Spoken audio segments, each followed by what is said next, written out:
the Bay Area, they trade for Tom Brady's apprentice in New England and land their franchise guy in Jimmy Garoppolo. But an ALC injury ended his season in 2018, and the Niners' season was lost. Jimmy G now back at it, but it was a rough day out in California at camp yesterday. At one point during team drills, he threw interceptions on 5 consecutive plays. Coach Kyle Shanahan downplayed the mistake, saying, "We hope to point out these issues in practice so it doesn't happen in games." Stephen A., where you at? There you are. I'm right here. Should there be concern with Jimmy G in San Francisco as the main man? Well, I'm not going to say there should be concerns because of a practice session. I mean, I'm not going to be that ridiculous. But Porn Star Jimmy, that's my nickname for him. You call him Jimmy G. I call him Porn Star Jimmy. And by the way, that is not an insult. That is not an insult. Matter of fact, one would say it's a compliment. But the point is, the bottom line is. Stop while you're ahead. Keep going. The bottom line is that Jimmy G, Porn Star Jimmy, Mr. Garoppolo, whatever you want to call him, did complete less than 60% of his passes in his 3 starts last year. He did throw 3 interceptions last year. All I'm trying to sit up there and say is, look, everybody act like this dude is the second coming because, you know what, his first time in San Francisco after Bill Belichick just gave him away for a box of cookies to the San Francisco 49ers, okay? You gave him away because you were upset you couldn't keep him because Mr. Kraft didn't want you to keep him because he's going to believe in Brady and ride with Brady, and that has proven to be the right situation right now. The bottom line is when you look at Jimmy G, there are still some question marks as to what he's going to bring to the table. Yes, he did win his first 5 games, his last 5 games of the season, by the way, when he was in San Francisco. Last year, he started out 1-2, got injured in that 3rd game. I understand that. A $7 million contract, $72 million in guaranteed dollars at the time. Like, he's earned that. I mean, I beg to differ. I would like to see more. We're going to see whatever it is that we're going to see from San Francisco, and we'll go from there. I don't think anyone thinks he's earned it. I do think that that the contract came with a lot of risk, and he's now had injury, and his, as you said, his completion percentage down the field is not what you want to see it, where you want to see it.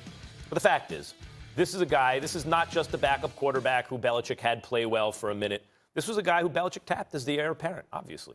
He chose him not only over Tom Brady, but really Brissett also. He had the GOAT on the team, who's an older guy, and a good young prospect on the team, and said, nope, it's that guy.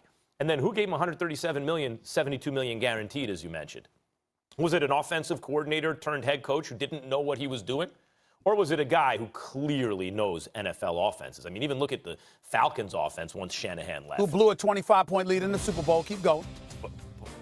Blew a what in the Super Bowl, did you say? 25-point lead. So they had a 25-point lead in the Super Bowl, correct? Yeah. Like, yeah, Shanahan knows offense. The offense got worse when Shanahan one of those left. was an interception, a pick 6 on the part of Tom Brady. Let's not forget that. It's a couple touchdowns, more than a couple touchdowns of a lead based on the offense under Shanahan, right? Ask Julio Jones what he thinks about Shanahan at this point, right? Obviously, he's not just, in other words, if you plot all the offensive coordinators and now Shanahan's a head coach on a bell curve, a lot of them kind of cancel each other because they're in the middle, and some people are on the far right end, and that's where Shanahan seems to be. So that guy looked at Jimmy G and said, Garoppolo, we're going to give him some money.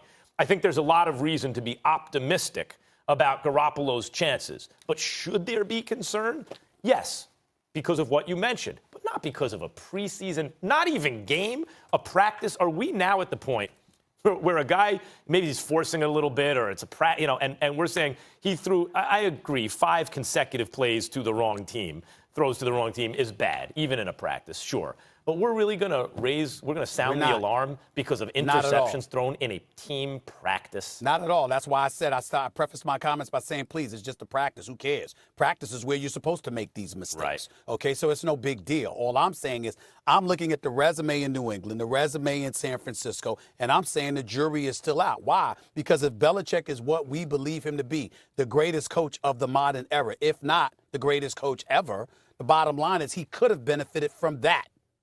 Sure. We'll see. Well, I mean, yeah, but then, look, of course the jury's out, but Bill Belichick and Kyle Shanahan both looked at Jimmy G and said, I want that guy to be the quarterback. Belichick to the point where Tom Brady had to go to Robert Kraft to short-circuit it, and Shanahan to the point where the 49ers gave him $72 million guaranteed. There's a reason for that, and it's not because he's handsome. It's because there are really smart football people who've achieved on the highest possible level saying that guy can win a Super Bowl. Max, the last point, Molly, I'd like to make is this. Max Kellerman, we've been on this show on several occasions discussing and debating a whole bunch of quarterbacks that are getting money that may not necessarily deserve it.